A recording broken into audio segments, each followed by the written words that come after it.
Last 2-3 দিন ধরে new টাউনে সেই র্যাপিডো চালকের ভিডিওটা কিন্তু সোশ্যাল মিডিয়ায় বেশ ভাইরাল হয়েছে।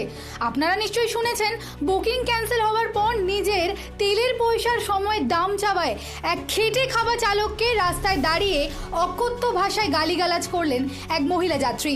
তবে বিতর্ক শুধু এখানেই থেমে থাকেনি, বা বিতর্ক শুধু গালিগালাজেই থামেনি। সোশ্যাল মিডিয়ায় অভিযোগ উঠেছে উল্টে ওই রাইডার ছেলেটির নামে নাকি থানায় মিথ্যে মামলা করা হয়, এমনকি তাকে মারধর পর্যন্ত করা হয়। খানকির ছেলে বেশ ঠিক আছে। আচ্ছা আচ্ছা, গরম করাবেন না। কি সকালবেলা কি আমার তেলটা কি এমনি এমনি আসে?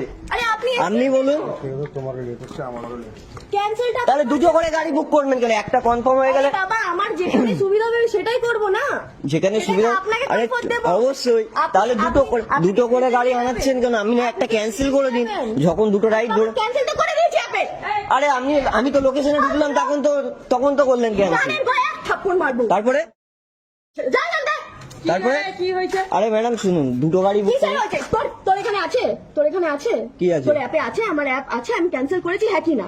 হ্যাঁ কি না? আমি তো লোকেশনে আমি ক্যান্সেল করেছি, হ্যাঁ কি না? আপনি তো লোকেশনে আসার পরে আমি ক্যান্সেল cancel করলেন। করেছি, হ্যাঁ কি না? আপনি তো লোকেশনে আসার পর আমি ক্যান্সেল করিনি। ফালতু কথা বলবি না, এখান দিয়ে যা, নাহলে কানের গোড়ায় দুটো থাপ্পড় মারবো। মেরে দিন।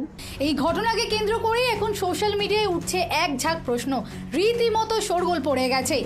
আর এই বিষয়ে মতামত জানতে আমরা সরাসরি যুক্ত হয়েছিলাম পুরুষ অধিকার এবং সামাজিক সমতা নিয়ে সর্বদা সরব যিনি, সেই নন্দিনী ভট্টাচার্যের সাথে। কি বললেন তিনি এই বিষয়ে, চলুন শুনে নেওয়া যাক।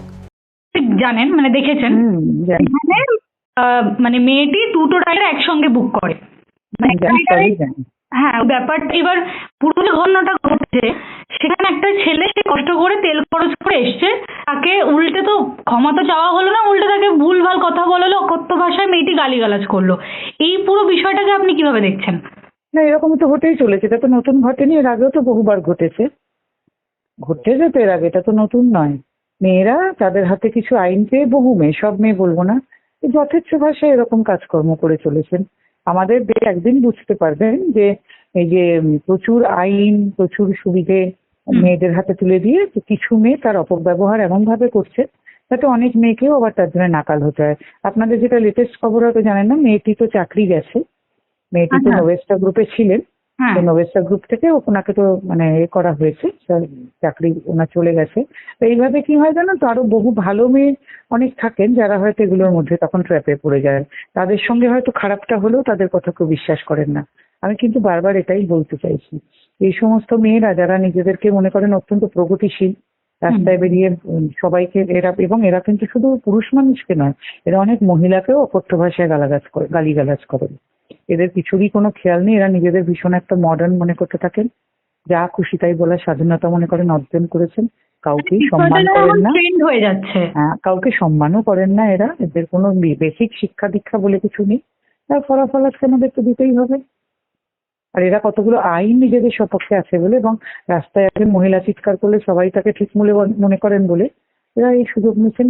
আমি তো সঙ্গের এই পুরুষ রাইডারটিকেও বলবো, তার মধ্যেও তো কোনো সহমর্মিতা নেই। তার একজন স্বজাতি, তাকে এভাবে করা হচ্ছে, উনি তখন দাঁড়িয়ে দেখছেন, কই উনি তো সেই পুরুষটিকে সাপোর্ট করতে এগিয়ে এলেন না।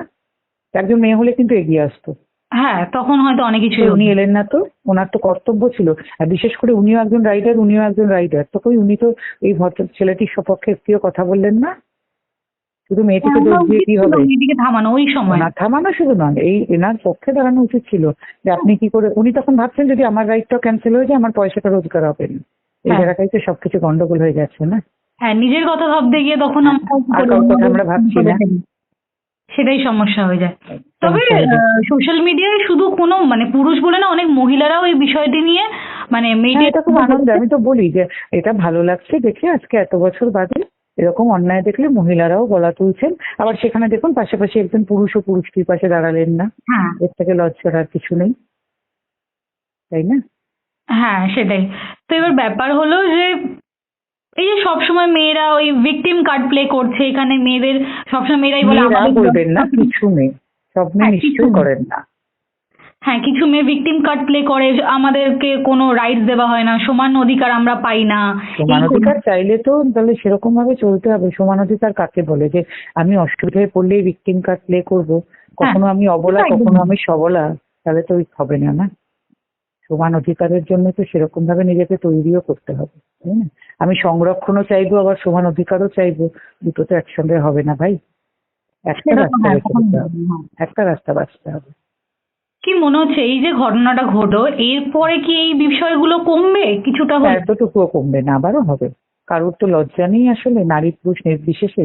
তো কোনো রেপের জন্য তো এত কড়া আইন আছে, রেপ কমেছে কি? কিন্তু এই যে ধরো আমি একসাথে দুটো রাইড বুক করছি, তারপর একটা দুটো যাচ্ছে অন্যজনকে আমি সেখানে মানে হেনস্থা করছি, করছি, তো এই সব কিছুর বিরুদ্ধে কি মনে আমি হয় কোনো আপনাকে পদক্ষেপ না, নেওয়া উচিত? নিশ্চয়ই উচিত। আমরা এই জন্য বারবার বলছি একটা মেন্স কমিশন হোক, অন্তত পুরুষদের একটা যাওয়ার জায়গা থাকুক। আর এই যে ধরুন আজকে মেয়েটি চাকরি গেল, আগের দিন একটি মেয়ে যে ওই একটি যে স্ট্যান্ড আপ কমেডিতে যতক্ষণই দোষী হ্যাঁ, একটি ওই পুরুষ মার্কেল ঘটনা, ওরকম হ্যাঁ, প্রাণী খারাপ খুন। কথা বলার জন্য মেয়েটিও তো সমান দোষী। তাহলে ছেলেটিরও সেখানে তো যখন একটা চাকরি মেয়েও গেছে, ছিল। হ্যাঁ না, ছেলেটিরও চাকরি গেছে, মেয়েটিও সাসপেন্ড হয়েছেন। হ্যাঁ। তো দুজনে তো সমান দোষী। এবং সবার আগে তো স্ট্যান্ড আপ কমেডিয়ান, ওনাকে তো শুলে চড়ানো উচিত। উনি ওনার শোতে তার আগেও এমন খারাপ খারাপ কথা আরো করেছেন। কিন্তু উনি কি আরেকটি করলেন মেয়েকে, মাঝখান থেকে এসে ভিকটিম কার্ড হ্যাঁ, করলেন, হ্যাঁ হ্যাঁ, আমার এই করা ওনাকে উচিত। আমার মনে হয় শুলে চড়ানো উচিত, ওনাকে একদম জেলে ভরে দেওয়া উচিত আমার মতে। তো এই জন্য এরকম হতে হবে, মেয়েদেরকেও এরকম চাকরি থেকে টার্মিনেট করতে হবে।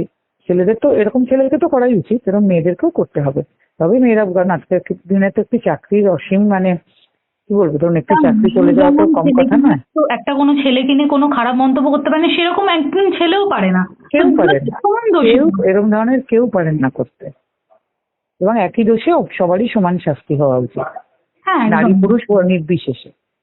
তো এই সব বিষয় কি মনে হচ্ছে পরবর্তীতে কি কিছু প্ল্যানিং আছে এরকম স্টেপ নেবো বা দেখুন, এই আমার মতে আমি তো বললাম যে একটা পুরুষ কমিশন হওয়া এদেশে খুব দরকার। সেটা আইন প্রণেতারা বা আমাদের যারা রয়েছেন মন্ত্রী যারা, সবাই তারা কবে বুঝবেন জানি না, তবে দরকার।